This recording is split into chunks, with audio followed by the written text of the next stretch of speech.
Alright, I'm going to show you how to put the Dalton Clutch kit in your primary, and this applies to any Polaris product that there's a Dalton Clutch kit for. Some of them vary a little bit, but more or less the same operation. Actually, my clutch already has it in it, so I'm kind of going to take just a piece or two out and put it right back, just so you'll get the gist of it. So the first thing you want to do is you want to take your 246 7/16 screws out the top.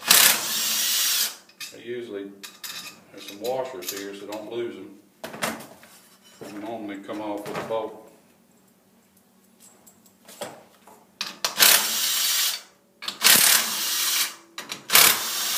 Not a lot of spring pressure on here, so you ain't got to worry about it jumping at you, but it wouldn't hurt just to put some weight on it.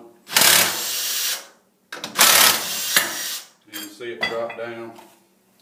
Now, one thing to remember when going back is for balance purposes, this thing's got to go back together. This cover has, to get it where you can focus here, got a little X on it right there.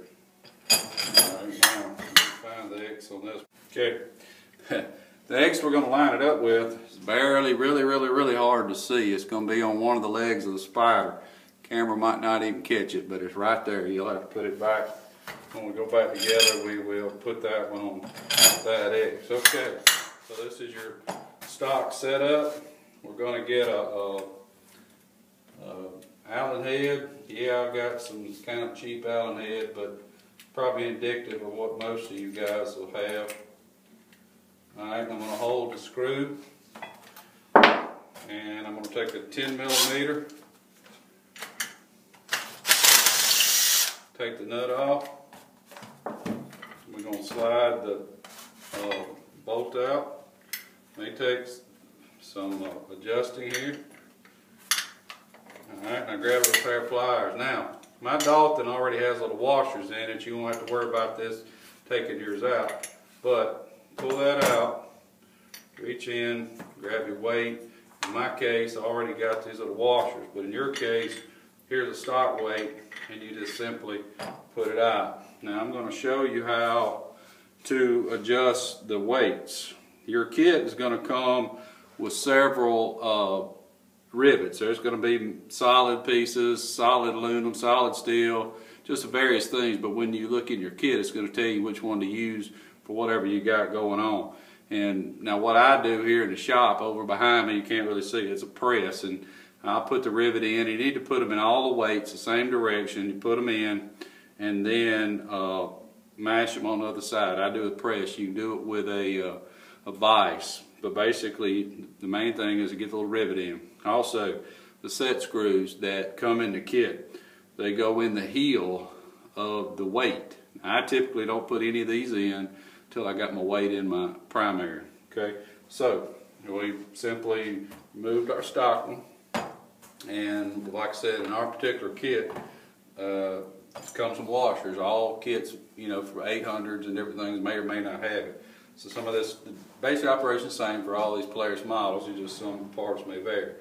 So now sometimes what I do too is I go over on my wire wheel and clean these shafts up so they'll move freely and you won't have any binding, and don't put any oil on them. The oil goes in here. So I'm going to slide my little washer on here. I'm going to take my weight, put it up in the hole, reach in, kind of just get her going in there. Alright, got that one going. Make sure it's lined up right. Then I'm going to take this other washer and try to slide it on in. Alright, here we go. Then basically, just tighten it up, hold it again.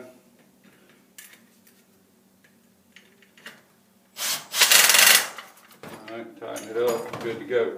Now, as far as you adjusting it with your set screws, this is the time that you do it. And it's up to 3 or 4, it kind of depends again on your kit. They got half screws, full screws, and whatever it calls for. You'll simply screw them into this threaded hole and they go all the way to the bottom. There's no halfway, there's no judge. It's pretty simple.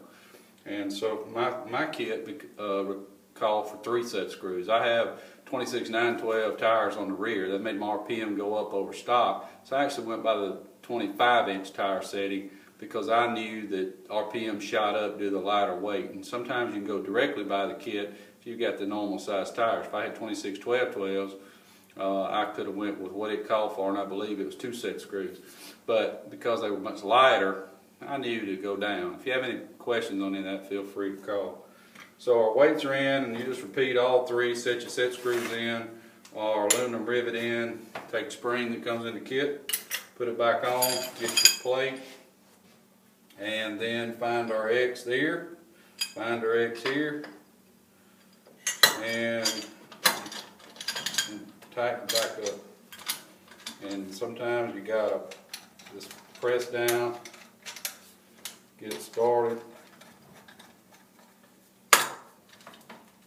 And one thing I want to tell you is when if you got greasy hands like I do, when you get all said and done, you want to wipe the inside of the sheave down with grease. Also, go ahead and check your bearing. Now, my model has a 2-way bearing in it. Some model of Polaris has a 1-way, depending on your models and so forth. But you want to check your bearing for any noise and see that it moves freely and smoothly. Mine's got a little play back and forth. It rolls, it's good to go. So then all I got to do is tighten up my screws.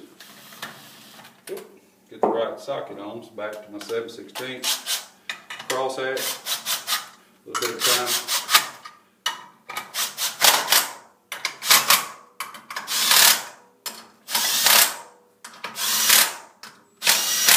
Now, I use an impact. It's not proper. You want to torque them. I forget the torque spec.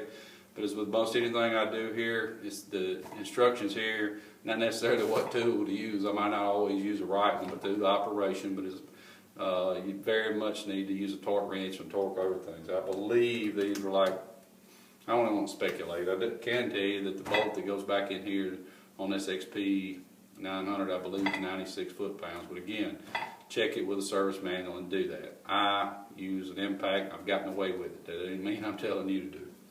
So basically that's it in a nutshell on the Dalton as far as primary is concerned.